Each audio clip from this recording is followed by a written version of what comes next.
Hello बच्चों, चलो आज हम देखते हैं डाइस। एक ही क्वेश्चन है, पूरा डाइस का कॉन्सेप्ट क्लियर कर लेते हैं, है ना।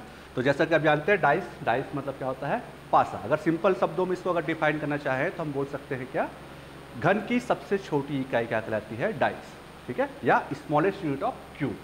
डाइस टू टाइप्स के होते हैं, उसको अभी इन्होंने मेंशन नहीं किया है, ठीक है। एक स्टैंडर्ड डाइस होता है और एक आपका होता है ऑर्डिनरी डाइस। तो अपन डायरेक्ट पहले क्वेश्चन में चलते हैं। यह है आपका क्वेश्चन ऑर्डिनरी डाइस, साधारण पासा का।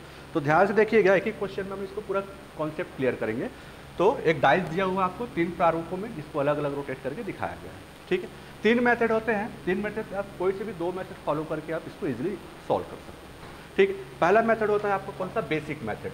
तो बेसिक मेथड में देखते हैं, बेसिक मेथड जैसे आपको किसी की अपोजिट निकालने बोला है, ठीक है।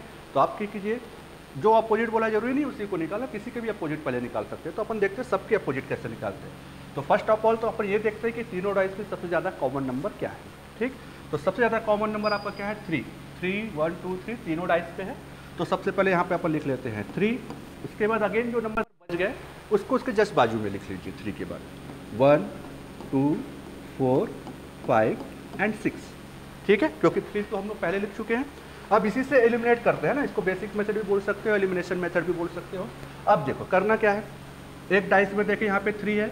अब 3 के साथ 2 और 1 उसके एडजस्टेंट फेस में है ना, समीपवर्ती फलक में। तो जाहिर सी बात है 3 के अपोजिट में 2 और 1 तो हो नहीं सकते। अपोजिट मतलब क्या, जस्ट इसके पीछे वाला हिस्सा, ठीक है।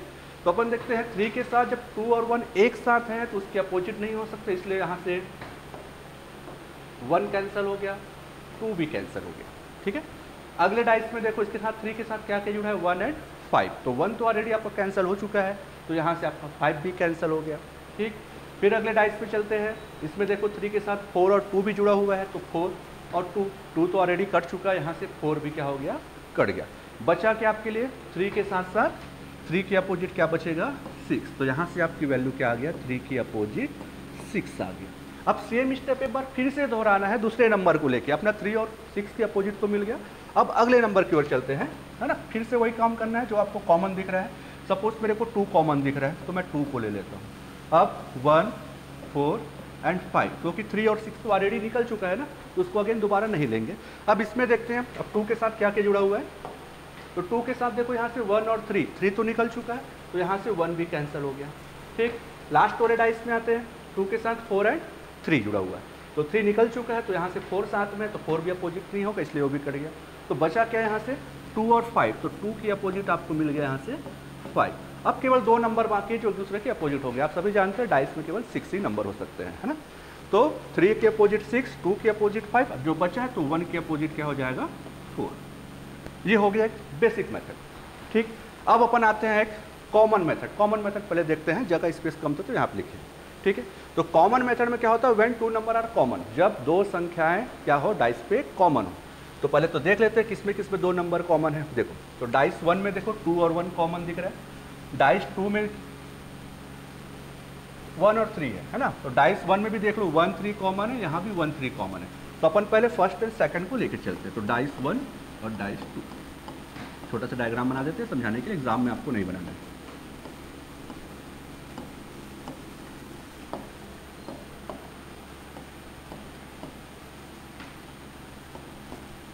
देख, अब दोनों डाइस में कॉमन दिख रहा है आपको, है ना। क्या क्या कॉमन दिख रहा है, 1 3 1 3, ठीक है। तो जो कॉमन वाला है उसका से गोला कर लेते हैं, ठीक।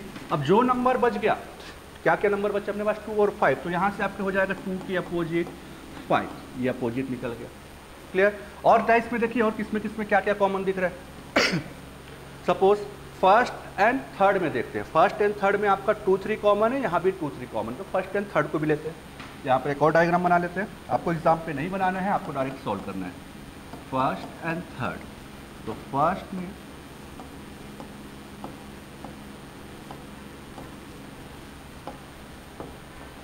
चलो 2 3 1 4 2 3।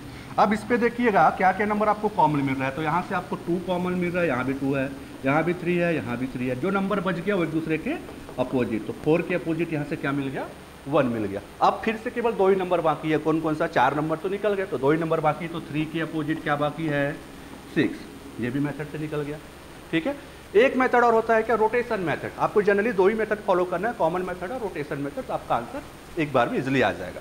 अब रोटेशन मेथड में क्या होता है, चल इसमें भी देखते हैं जिसमें केवल एक नंबर बस कॉमन हो, है ना, व्हेन वन नंबर कॉमन, ठीक है। तो देखो किसमें केवल एक नंबर बस कॉमन दिख रहा है, जैसे इन दोनों में देखें तो दो नंबर कॉमन दिख रहा है।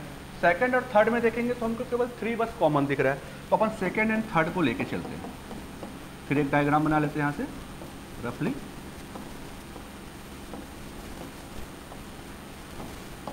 ठीक है। तो ये 3 5 1, ये 4 3 2। अब इसको भी काटते हैं अपन। देखो अब करना क्या है, रोटेशन मेथड मतलब क्लॉकवाइज डायरेक्शन घुमाना है आपको। जो नंबर आपको कॉमन दिख रहा है, यहाँ पे मेरे को 3 कॉमन दिख रहा है दोनों में, ठीक है। तो 3 पे रखना है और घड़ी जैसे घूमता है वैसे ऐसे घुमा देना, ठीक। ये 3 पे रखे और इसको यू रोटेट करना है, जहाँ से जो नंबर कॉमन है। इसमें 3 यहाँ से, तो इसको यहाँ से रोटेट कर देना है। क्लियर, सिंपल सी बात है। ये यहाँ से आया, ये ऐसे रोटेट हुआ। अब इसी नंबर को अपन लिख देते हैं बाजू में, है ना। तो यहाँ से देखो 3 फिर 5 1, ठीक। सेकंड वाले में जाएंगे तो 3 2 4। क्लियर, देखिए ये 3 और 3 सेम है, कैंसिल कर दो। यहाँ से 5 की अपोजिट 2, यहाँ से 1 की अपोजिट 4। अब फिर से 2 नंबर बाकी है, कौन कौन सा, तो 3 की अपोजिट क्या हो जाएगा 6। बस ये सिंपल सा बेसिक मेथड है डाइस का।